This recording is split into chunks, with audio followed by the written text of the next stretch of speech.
Okay, so it's my pleasure to introduce the last speaker of this session, Professor Didier Pilot from Universidade Federal do Rio de Janeiro. And he will give a talk on well-posedness for the fifth order KdV equation in the energy space. Okay, thank you very much, Eduardo, and thank you also Felipe Herman for the invitation and the very nice organization and everything. And so, let me play, okay. This is based on a joint work with Carlos Koenig during the last year when I was visiting the University of Chicago. So I would like to thank the CNPq for the financial support and the University of Chicago for the very, very nice hospitality. So I had a wonderful year there. Okay, so the equation we will be interested in is this fifth order KdV equation. So I wrote it on the board. It's a nonlinear dispersive equation. There are 5 derivatives in the dispersive parts, and in the nonlinear part there are 3 derivatives. Okay? And so here we will take x in R, t in R plus, u is a real value function, and C1, C2, C3 are real constants, any real constant here. Okay? So this equation is a particular case of a more general class of equation that you can obtain by doing second order asymptotic developments from the Euler equation in the long wave regime or the Boussinesq regime. Okay, so here epsilon is a small positive parameter, and normally since you want an equation, you put here a 0 instead of the big O of epsilon 3. Okay, so you can, for example, I refer to Craig and Grew, Solver, Craig-Wian and Kalish, and I think there may be many others. So here we will focus on this fifth order KdV equation, but all that we will do also apply for this more general class of equation. Okay, so in the particular case when C1 equals C2, the equation has a special structure. So actually it is derived from an Hamiltonian, H of U, which is well defined at the H2 level. And so also we have a mass, the L2 norm, which is conserved by the equation.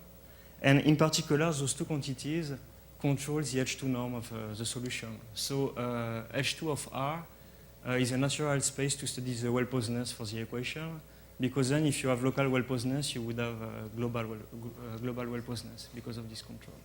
Okay? And moreover, there is a very special case when C1 equal to C2 equal to -10 and C3 equal to 10, then this equation is actually completely integrable. So there are many conservation law, an infinite number, and you can solve it by inverse scattering theory. Okay? And so I will give a word briefly on this class of equations. So it was discovered by Lax in '68. And so you take 2j plus 1 derivative here. And here, so the constant jl are fixed. And the worst nonlinear term is this one. So it has 2j minus 1. It is a quadratic term, and it has 2j minus 1 derivative. Okay? And then you have a lower order in terms of derivative term, which is a polynomial, and each term is at least cubic, and the number's derivative is smaller than 2j minus 3. Okay? So all those equations are derived from an Hamiltonian structure defined at the HJ level. And what is nice is that all the HJ are conserved by each equation in the class. Okay, so we call this class the KdV hierarchy. And of course, when j is equal to 1, you get exactly the KdV equation. And when j is equal to 2 in the special case that I mentioned above, you get so the fifth order KdV equation. But only this special case. Okay, we will study the equation for general C1, C2, C3. Okay, so let me say a brief word about the solitary wave. So there are, as Claudio explained this morning, a special solution of this form, q of x minus ct, with a q localized and going to 0 at infinity. So there is some word of Lewandowski and Angulo. They prove stability and instability, so it depends on the parameter for the solitary wave, but in the quadratic case, so when C3 is equal to 0. Okay? And so to prove that theorem, of course, they assume, they need to use the conserved quantities, so they assume well-posedness in H2. Okay, so this is another good motivation to try to prove something at this level of regularity. Also, I would like to give a word of a work of Kishen Asami. so in 97, and obtain existence of solitary waves in a non-homogeneous case. Okay, but to my knowledge, I think the stability is still open in this case when the equation is non-homogeneous. Okay, so the study of well-posed nest in the energy space makes sense. Okay. So now I would like to explain briefly an example why this problem is not so easy to solve. Okay, so here for simplicity I will only consider a nonlinear term of this type, so dx3u square. And so we are looking to the resonance function.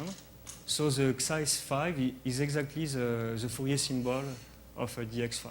Okay, so here you're looking to the resonance function, and this can be, it's easy, an easy computation can be factorized by a xi max 4 times xi min, and xi max is the max of the frequency, xi min is the mean of the frequency.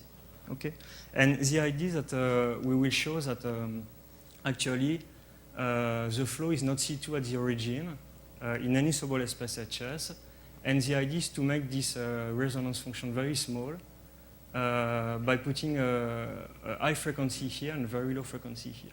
So it's a high-low frequency interaction problem. So a straightforward computation, you can compute the second-order derivative of the flow near the origin in the direction phi and psi. You get something like that. Okay, it is an easy computation. And this guy here is a linear group associated to the equation. And then you will choose phi localized in very low frequency. So alpha is a very small number. And psi localized in very big frequency, n is a big number. And here you normalize those guys to have the HS norm of order 1. Okay, so you normalize here and here.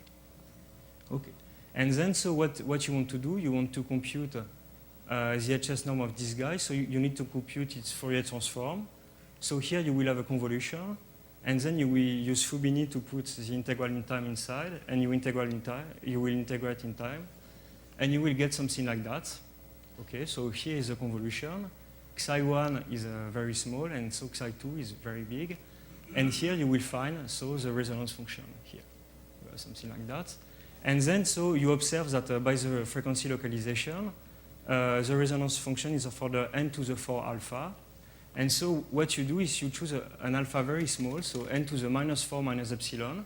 Epsilon is a positive number, so that you can make this resonance function very small. Okay, so this will be of order t. T is fixed, so of order 1. And then so you can compute the HS norm of this guy. Okay, you have xi is of order n, so you have ns. 3 derivative, you have n cube. Alpha is the length of the convolution, and alpha over 2 because the xi is different of an interval of length alpha over alpha, so you're taking the L2 norm. Yeah. Okay. So then you can make simplification, and you will with this choice for alpha, you will get something like that: n1 minus epsilon over 2. And so if epsilon is small enough, this tends to plus infinity. Okay.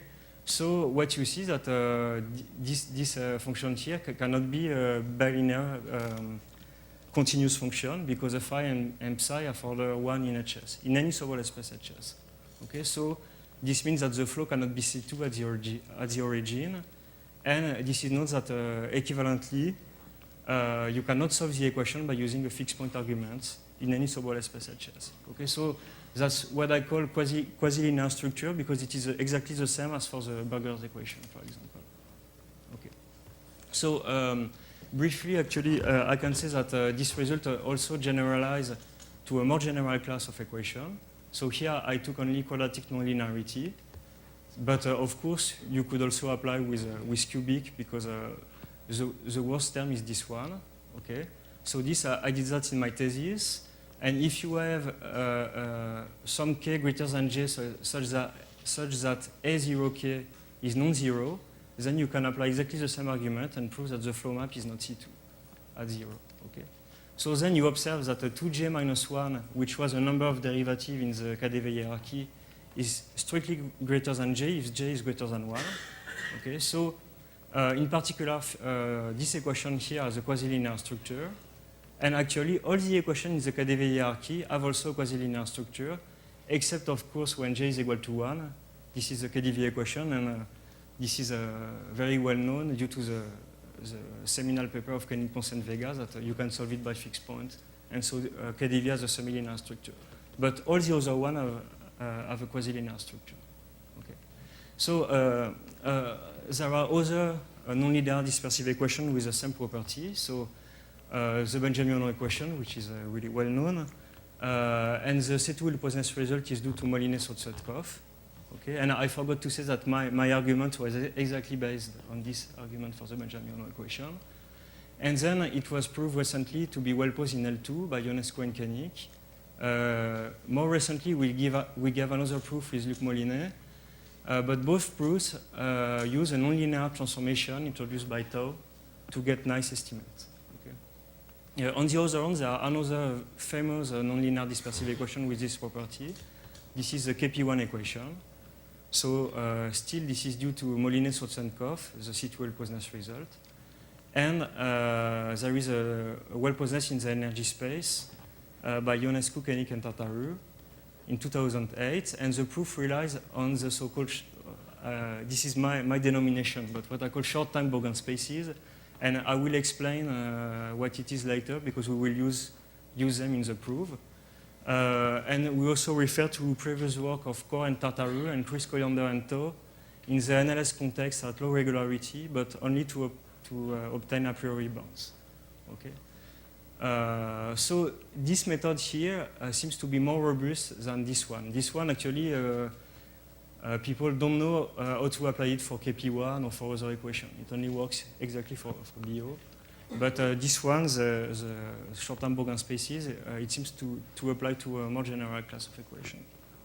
Okay. So I will review the previous well-posedness result for Fields KDV. So there is a result by Jean-Claude in 1979. So he obtained a global weak solution in the Hamiltonian case. Also, I would like to mention that even the energy estimates are not easy to obtain. For example, if you take any k integer, you're trying to compute the energy estimate, you will always have a remainder of this form.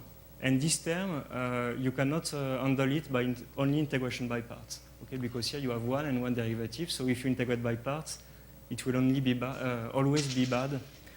Okay, so really, this equation without the dispersive term is likely to be really ill-posed. Okay, so you need this term here to make the thing work. It's not like Berger and KDV or Berger and Benjamin-Ono, for example. And so I think that Gustavo is the first one who used the smoothing property for this equation, and he was able to use that plus a recursive argument to have a good control on this term. And so he proved well-posedness, so with uniqueness and everything, in HS when S is greater or equal to 4. Okay. Recently, this was improved by Kwon, and he reached this S greater than 5/2. So his idea was to use a modified energy. So he corrected the energy by a cubic term, and the idea is that when you differentiate in time this guy, and you took the linear part, you will have 5 derivatives here, and you can put 1 here, so you will have ds plus 1, ds plus 1, and so if you choose well the alpha, it will cancel the remainder. So this is the idea. And then also use a refined Stuckart estimate, so which is derived by chopping the time interval in small interval whose lengths depend on the spatial frequency. I also refer to works by Kor and Sotsutkov and Koenig in the Benjamin-Ono context. Okay. Also, if one chooses initial data in other spaces, so for example spaces with weight, you can still prove well-posedness by using a fixed point argument. But really, what we would like to do is to prove well-posedness in H2. Okay. So here's our result of Koenig, Pons, and Vega. Something that I did in my thesis also, and by Gorenrock and Kato also in other kind of spaces. Okay. So our result is the following. We were able to apply the short-time Bogan spaces, and we prove well-posedness in H2 in the energy space. And also, more or less, at the same time and independently, Guo, Kwak, and Kwon prove the same results. And the proof is use the same kind of spaces, but at some point there is a technical difficulty we're using something and they're using another argument, so I will try to explain it if I have time. And of course, so in the Hamiltonian case, you will have the existence of global strong solutions. Okay? Also, as a byproduct of the proof, we get a priori estimates a little bit lower H2, but to have the whole well-Posner's result only in H2 and above. Okay. So I will describe those spaces. So first, we will use the Bogin space structure, so kind of x01 half, but here also with a Bezoff structure here to avoid logarithmic divergence. So here eta J is a dyadic, non-homogeneous dyadic partition of the unity. Okay, and here you recognize exactly the Fourier symbol in time and space of the linear equation. Okay, so you have something like that. And the novelty of the space, so that you're considering a short-term structure. So if the function is localized in spatial frequency near 2 to the k, you will look to the function restricted to very small interval of length 2 to the minus alpha k. So here eta 0 is just a cutoff function, even cutoff, smooth cutoff function, so something like that. Okay, and so you're near 1 and 2. Okay. So this is eta 0. So you're considering very small interval, and you're taking the Fourier transform of that, and you're looking to the norm in this xk space, and you're taking the supreme over all interval, all possible interval. Okay, and so this guy is a dual space associated to this one, and of course you need to define the space also at a global level. So you do that by a classical Littlewood-Paley summation. Okay, so pk as a multiplier which localizes the function around the frequency 2 to the k. Okay. Okay, so this is a straightforward kind of calculus lemma, but it is very important. So if you take a function f1, f2, f3, localized near the frequency 2 to the ki, okay, and the modulation lesser than 2 to the j. So here we are really in the bad case of the counter example, when one frequency is very low and the two other are high and on the same order. Okay, then you can recover 2 to the k max, so it's equivalent to 2 derivative. Okay, and also a j over 2. So j is sometimes j max, sometimes j med. It depends. You need to take care. Okay, so why is it good to work with this short-term localization? I like to see that like an Heisenberg principle.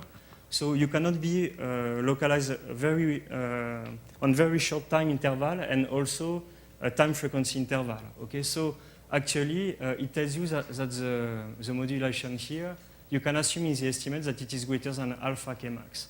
Okay, alpha was a number to be fixed. And so here it is obvious that you need to choose alpha is equal to 2 because you will recover a j over 2. So then you will recover one more derivative, and you will be able to recover the 3 derivative in the nonlinearity. Okay, that's the idea. So of course you have to formalize that, but I think that's the idea. And I would like to observe that the resonance function is equal to the sum of the modulation here. So actually, when you work with short-term Bogin spaces, you cannot have the resonance function very small. And so you are outside of the counterexample, so you still have chance to close the estimates. Okay, so by using that, you can prove the bilinear estimates. But of course, you need to pay the price at some point. And so here, if you want to do the linear estimates, normally when using Bogin space here, you will have the HS norm of the initial value. But here, since you are on very small interval, you need to introduce an energy space, which is more or less L infinity T HS, but in a dyadic way. Okay? But since you are on very small interval, you need to take the supreme over all the T. Okay? So you cannot close the loop like that. And of course, because we already know that you cannot use a fixed point argument. So what you need to do is to close the loop, is to derive an energy estimate on this energy space. Okay, so to do that, we need an estimate on this type, And this is here that we will pay the price, because we will need to decompose this integral in very small interval. So here, since the length of the interval is 2 to the minus 2k, we will lose 2 to the 2k. But since we recover 3 derivatives, we will have a gain of minus k. Okay? But however, this is not enough to recover, to do the energy estimate, because you need to recover at least 2 derivatives. Why 2? Because when you are doing the energy estimate, you can always integrate by parts and put 1 derivative on the low frequency. But you still need to recover 2. So here at this point, Guo, Kwak, and Kwon, they put an additional weight on the structure of the space at low frequency, and they are able to recover 2 derivatives here. Instead, we are using the modified energy method. So why is that? Because actually, we would like to, when I say that we are integrating by parts, at the local level, it's like to do a commutator. Okay? And here, what we want to do is a second order commutator to put 2 derivatives on the low frequency. And if you want to do that, so we need to introduce this term. So if we fix alpha correctly, we will be able to do that, and so to close the estimate. Okay. So here it is technical, because we then, if you put the nonlinear term here, we will need to estimate 4th order term, but we are able to close the argument here, and so to obtain this energy estimate. Okay. So it works for s greater or equal to 5/4. And so we can conclude the argument. So no, this is a classical. If you take the norm defined by the max of those 2 norms, you have an estimate on this form. Okay. And then by using the continuity arguments, you can see that this norm will be always small if the initial data is small enough. Okay. But this is not a problem, because the equation is invariant by scaling, and so you can conclude the same for arbitrarily large initial data. So you will have nice a priori estimates. And finally, to conclude the arguments, you also need to do the same kind of arguments for the difference of 2 solutions. And so you need to use a Bona-Smith argument here. And of course, when you're considering this equation, you lose the symmetry when you integrate by parts. So to control those, this term and this, this term and this term, it will be okay by the same, this term and this term, it will be okay by the same argument, but those 2 terms, you see that, for example, at the L2 level, you will have 2 derivatives on this guy, so your result only work at the H2 level. But it was the energy space, so that's what we wanted, actually. Okay, so we stop here, and here are the references of the works. Thank you very much.